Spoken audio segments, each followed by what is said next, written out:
السلام علیکم ورحمۃ اللہ وبرکاتہ۔ امید ہے میرے تمام احباب اور میری تمام ماں بہنیں خیر و عافیت سے ہوں گی۔ رب تعالیٰ آپ کو خوش و خرم رکھے۔ رب تعالیٰ ہر قسم کے مصائب اور پریشانیوں سے آپ کی اور آپ کے اہل خانہ کی حفاظت فرما کر رب تعالیٰ آپ کو دنیا اور آخرت کے اعتبار سے خوشحالی اور فراوانی والی زندگی عطا فرما دے، آمین۔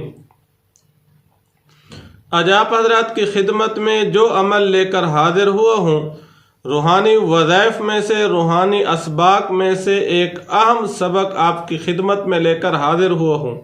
وہ اہم سبق یہ ہے کہ میرے وہ بھائی اور وہ میری بہنیں جن کا رشتہ نہیں ہو پا رہا یا رشتہ ہو چکا ہے لیکن شادی نہیں ہو پا رہی، رخصتی نہیں ہو پا رہی، کسی بھی اسباب میں سے کسی بھی سبب کی وجہ سے، تو آپ یہ وظیفہ کریں۔ انشاءاللہ بہت ہی جلد اللہ رب العزت شادی کے اسباب پیدا فرما دیں گے۔ جتنی بھی رکاوٹیں ہوں گی، جتنے بھی اسباب پیدا نہیں ہو پا رہے، انشاءاللہ وہ تمام کے تمام اسباب غیب سے اللہ رب العزت پیدا فرما دیں گے۔ آپ یہ وظیفہ کریں، انشاءاللہ اس وظیفہ کے کرنے سے رب تعالیٰ اسباب پیدا فرما دیں گے۔ لیکن آپ نے چند شرائط کا خیال رکھنا ہے۔ پہلی شرط یہ ہے، آپ 5 نمازیں پڑھنے کا اہتمام فرمائیں۔ دوسری شرط یہ ہے، ہر نماز کے بعد 3 مرتبہ پہلا کلمہ اور 3 مرتبہ پیغمبر علیہ السلام پہ درود شریف پڑھنے کا اہتمام فرمائیں۔ اس سے فائدہ کیا ہوگا؟ دنیا میں رب تعالیٰ مشکلات دور فرما دیں گے اور آخرت میں اللہ رب العزت پیغمبر علیہ السلام پہ درود شریف پڑھنے کی برکت سے کل قیامت کے دن جتنا آپ کثرت سے درود شریف پڑھیں گے، اتنا ہی کل قیامت کے دن آپ پیغمبر علیہ السلام کے قریب ہوں گے۔ اور جب آپ پہلے کلمے کا ورد کریں گے، پہلا کلمہ پڑھنے کی وجہ سے مرتے وقت آپ کو کلمہ طیبہ نصیب ہوگا۔ اللہ کے نبی ارشاد فرماتے ہیں، من قال لا الہ الا اللہ دخل الجنہ۔ فرمایا جس شخص نے لا الہ الا اللہ مرتے وقت پڑھ لیا، اللہ اسے جنت میں داخل فرما دیں گے۔ کتنی بڑی سعادت والی بات ہے۔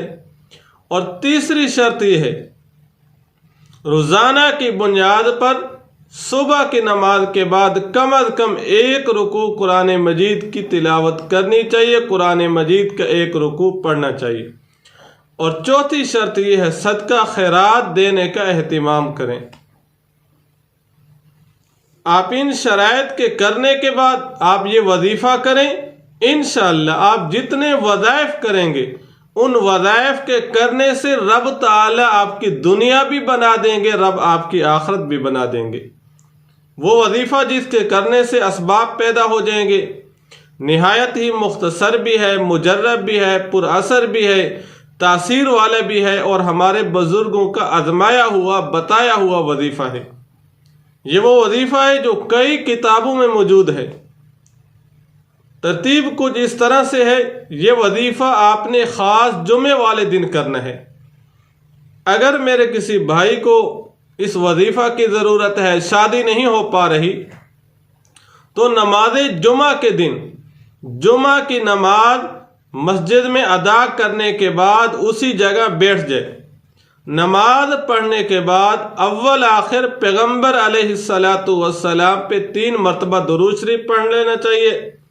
3 مرتبہ درود پڑھنے کے بعد 1000 مرتبہ اللہ کا یہ اسم اعظم پڑھ لیجئے۔ وہ اللہ کا اسم اعظم کیا ہے؟ یا احد، یا حفیظ، یا ودود۔ یا احد، یا حفیظ، یا ودود۔